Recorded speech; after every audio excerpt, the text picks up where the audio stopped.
What is going on, guys? DBG here. In this video we are going to be talking about 10 of the most underrated cards in NBA 2K19 MyTEAM. So over the next couple of weeks I'll probably be finishing up with my top 10 list because, to be honest, we are very nearing the end content wise. I'm also going to be making a video of 10 cards that need Galaxy Opals and cards that I think will get Galaxy Opals, and I think that may be it for kind of content for the year. I'm guessing maybe the last thing we see in the year is like a Warriors Signature Series pack type thing where they give us an Opal Clay, they give us an Opal KD, they give us an Opal Curry, because all three of those guys need Opals, and I think that might be how they finish the year. Obviously release that and then release Dynamic Duo packs to completely end it all. I think that they're probably done with promos. I can't see how they're going to add in any more promos, but it's 2K, they'll probably find a way if they think people are still going to be opening packs. But yeah, so basically, we're going to be talking about some underrated players, and it's not necessarily these are great players, these are bad players. It's just basically a bunch of cards that I think people have either forgotten about how good they are, because they were kind of released a little bit a while ago, and people just have kind of forgot how good they are. And also, there's going to be cards that, while they might be like absolutely elite cards in the game right now, they're still really good cards. If they've been released more recently, they've just been a bit outclassed and outshadowed. And at number 10 is one of those cards. I see a few people running with this guy, but not many. So it's Julius Erving. Dr. J is 100,000 MT. And for that price, he's an absolute steal. Like, maybe he could be even less. I haven't even checked the PS4 market in a few days. 20 Hall of Fame badges, like, you can't go wrong with that, as well as gold limitless range. 95 shot 3, 97 shot mid, 99 dunk. He's 94 ball control, unreal passing stats, unreal shot contestant steal, unbelievable speed, great lateral quickness, and great on defense. One of the better cards in the game. Definitely one of the best small forwards in the game. And the fact that he's by now or around that is just crazy. The reason why he's 10 is obviously he's probably the least underrated of them all. I just think for a card this good, I would have thought there'd be a lot more hype about him, but I just think it was because the day he came out was the day Shaq came out, and there was a couple of better cards that came out that day, like T-Mac, like obviously Dr. J, and Dirk may even have been considered a better card, or Dirk's a more attainable card anyway. But yeah, so now we're on to number 9, and it's a power forward, one of the best releases in the game, a really cheap card that not a lot of people have used at all. Not a lot of people are talking about him, and it's Derek Coleman. So Derek Coleman, while he can't speed boost, he's not going to be a power forward that can push the floor. He's got a bit of height at 6'10", he's got a great shot 3, great shot mid, he's got a great post game, and he's also got some really nice animations. A 90 driving dunk, he's got 92 block, 95 shot contest, his rebounding's good, speed and acceleration are good, and to be honest, he's just a really solid player. There's nothing he does really badly. He can push the floor a little bit, and his release is money. So just a pure shooter, you cannot go wrong with a guy like Derek Coleman, especially for how cheap he is, and very few people have been talking about him. At number 8, we've got a guy who was arguably the best player in the game when he came out, and still is really good, but nobody uses this guy. And he's one of the cheaper base 11 players in the game, Kiki Vandoy. So he's a 6'8", base 11, the fastest base 11 in the game as far as I know. It's either him or Gilbert Arenas. 15 gold badges, unfortunately no Hall of Fame. He's a guy I was shocked that I didn't see get a pink diamond. If they gave it to Guglielmo, I was shocked they didn't give it to Kiki Vandoy. But he's got a decent driving layup, he's got a great shot mid, great shot 3, and again, a super fast base 11 release. And speed boost, apparently he's got unbelievable dribble moves, so if you are a dribble god, he definitely is a player that you can look to pick up. He's got really good speed, he's got decent speed, acceleration, speed with ball.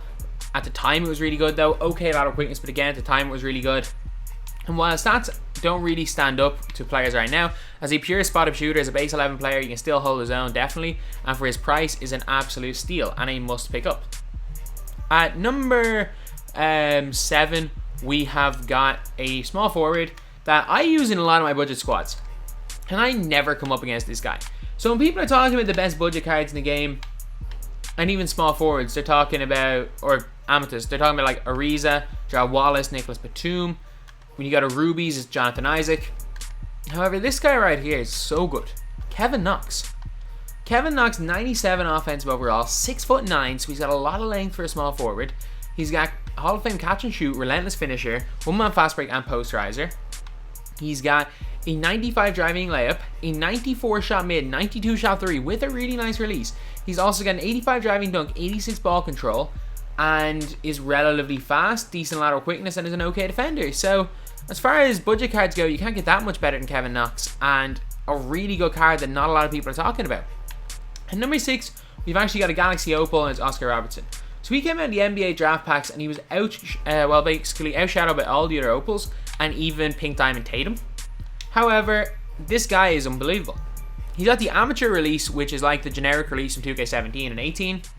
He's got 20 Hall of Fame badges, which is unreal, including limitless range, which is crazy. Stats-wise, he may be the best point guard in the game. Like, stats-wise, he is the best point guard in the game. Sorry. Obviously, there are better point guards because, what's-his-name exists, Ben Simmons. But he's got a 93 post fadeaway. He's got a post hook of 89, 97 shot mid, 96 shot 3, 97 driving dunk, 97 contact dunk, 98 ball control, 98 passing stats, 87 block. Like, unbelievable stats. Unbelievable release. Good post game. Can guard 1 through 3. And if you switch on to a power forward, it's not the end of the world because of his post defense. But this guy is still a buy now, and has been a buy now since the day he came out. He's a guy that I don't know why. I actually do not know why he's so cheap and why not many people are using him. At number 5, we are going to go with a Pink Diamond that was actually out during the All-Star break. So it is the All-Star Pink Diamond Kyle Kuzma. This guy, in my opinion, just never, even from the day he came out, people were kind of underrating this card. 7 Hall of Fame badges, which is really good. Catch and shoot, pick and popper, posterizer. He's got a really good post game. He's got a good shot 3. He's got a good shot, or a great shot 3, great shot mid. A really easy release to green when he's wide open. He's got a 90 driving dunk. He's got a 90 standing dunk. He can speed boost. He's got a decent block rating, okay shot contest, and a decent steal. Good enough rebounding stats, good speed with ball and acceleration for a power forward. Actually, great speed with ball and acceleration for a power forward. Decent lateral quickness, decent on-ball defensive IQ. And Kuzma was like the perfect stretch 4 in the game at the time, and is still an unbelievable stretch 4. He is a super cheesy card that, to this day, people still should be using him. But I don't think I've come up against this Kuzma since, I'd say, maybe start of April. It's actually crazy. This card has gone completely under the radar and is a great card. At number 4, we are going to go with a diamond card. And it's a card that a lot of people really like, but because he can't shoot, no one will use him. And it is Rik Smits. Rik Smits is the best defensive player I've used this year, and it's not even close. He's got that wide body, which means that he's going to be very, very difficult to go by. It's kind of like Antoine Walker, like Shaq.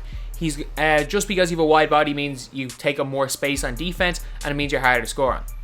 He's also 7'4", has a really nice release, good shot mid, however 3 ball leaves a bit to be desired, but from the corners he can hit them. It's really weird. He is actually money from the corners. He's also got 9 Hall of Fame badges, basically all the defensive ones, and bruiser, lob city finisher. He's got a great post game, great post hook, great post fadeaway, and is also fast. Like 75 speed, 75 acceleration, and 79 lateral quickness for a 7'4" player. That is just unfair. That is just completely unfair. Like an absolutely fantastic card. And while yes, there are much better centers, and he leaves a bit to be desired because of the fact he can't shoot, is a great card nonetheless. At the small forward position, or say not at small forward position, at number 3, you've got a power forward. It's a diamond, and it's a token reward. Antoine Walker. So when people are talking about diamond token rewards, no one ever mentions Antoine Walker. He may be the best all-around diamond in the game. Like, he can do literally everything. Like, literally everything. 17 gold badges, 7 Hall of Fame. He's also got a great mid-range, great 3 ball. His release is great. Great post hook and fadeaway. And then look at his other stats. He's got good ball control, good passing, decent shot contest, decent steal, decent block, good rebounding stats. He's fast. He's got decent lateral quickness, decent on defense, and has got a wide body as well, which means that he's going to be a lot tougher to go by on defense. He can do everything and shoot the lights out, but yet nobody's even considering picking this guy up, which is really weird. Definitely extremely underrated. And number 2 is a shooter who came out, and from the second he came out, no one seemed to care. Like, it's Peja Stojakovic, wherever Peja is. Peja is one of the best shooters in the game, if not the best, when he's wide open. Like, 12 Hall of Fame badges, limitless range, difficult shots, catch and shoot. He's also got 99 shot 3, so obviously the best possible 3-point shot. He's also 6'9" with an 80 driving dunk, 86 ball control, unreal passing stats, a great shot contest, fast, and a good enough defender with 90 lateral quickness and 90 on-ball defensive IQ. This guy is like the perfect 2-guard for your team, but yet you see almost nobody running him, and nobody even talking about him when they're talking about like kind of the upper tier of players. So for that reason, without doubt, he's going into the most underrated cards. And at number 1 is a card that's a top 3 or 4 center in the game. But like, you see people with Robertson, you see Akeem, you see Yao, obviously you see Shaq, you see Kareem. You even occasionally, like, Akeem is used a lot. Dave Cowan's not a center. Obviously you do come up against Sabonis a bit, DeAndre Ayton, DeMarcus Cousins. The one guy that you very rarely come up against, that's probably, take away Yao, Robinson, Shaq, and Kareem, maybe better than all of them. It's KarlAnthony Towns. KarlAnthony Towns has got a 96 post fadeaway, 95 post hook, great shot mid, great shot 3. When he's open, he's got a great release. Ball control of 79, so he's almost at speed boosting level, but he's got a really nice handle anyway.